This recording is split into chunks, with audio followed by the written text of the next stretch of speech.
জানিয়ে দেব গুরুত্বপূর্ণ আপডেট আন্তর্জাতিক সংবাদ। ট্রাম্পের আলটিমেটামের কড়া জবাব দিল ইরান। সামরিক আগ্রাসনের শিকার হলে মধ্যপ্রাচ্য থাকা শত্রুদের ঘাঁটি ও অবকাঠামো লক্ষ্যবস্তু করা হবে বলে হুঁশিয়ারি দিয়েছেন ইরান। পরমাণু চুক্তি করতে ইরানকে মার্কিন প্রেসিডেন্ট ডোনাল্ড ট্রাম্প সময় বেঁধে দেওয়ার পর জাতিসংঘ মহাসচিব অ্যান্তনি গুতেরেসকে লেখা চিঠিতে এই পাল্টা হুমকি দেন তেহরান।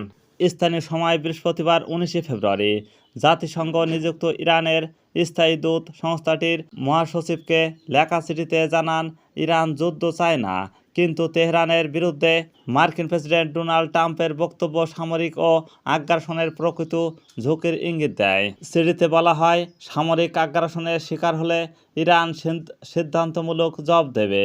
চিঠিতে যুক্তরাষ্ট্রকে অবৈধ শক্তি প্রয়োগের হুমকি থেকে বিরত রাখার আহ্বান জানানো হয়েছে। ইরান জানিয়েছেন, তারা এখন কূটনৈতিক সমাধানে প্রতিশ্রুতিবদ্ধ এবং তাদের শান্তিপূর্ণ পারমাণবিক কর্মসূচি নিয়ে যে কোনো অস্পষ্টতা দূর করতে প্রস্তুত। তবে সামরিক হামলা হলে আত্মরক্ষার অংশ হিসেবে মধ্যপ্রাচ্যে থাকা যুক্তরাষ্ট্রের সব ঘাঁটি, স্থাপনা ও সম্পদকে লক্ষ্যবস্তু করা হবে। একই দিন ওয়াশিংটন ডিসিতে বোর্ড অব পিসের উদ্বোধনী সভার ইরানকে সতর্ক করে পরমাণু চুক্তি না হলে খারাপ কিছু ঘটতে পারে বলে হুঁশিয়ারি দেন মার্কিন প্রেসিডেন্ট। তিনি বলেন, গত বছর ইরানের 3টি পরমাণু স্থাপনায় যুক্তরাষ্ট্র হামলা না চালালে তেহরানের হুমকি মধ্যপ্রাচ্য শান্তি প্রতিষ্ঠা বাধাগ্রস্ত করত।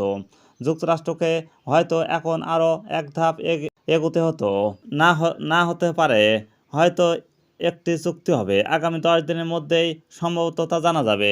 ইসরায়েল প্রধানমন্ত্রী বেঞ্জামিন নেতানিয়াহু ইরানকে সতর্কবার্তা দেওয়ার পরপরই ট্রাম্পের এই মন্তব্য এলো।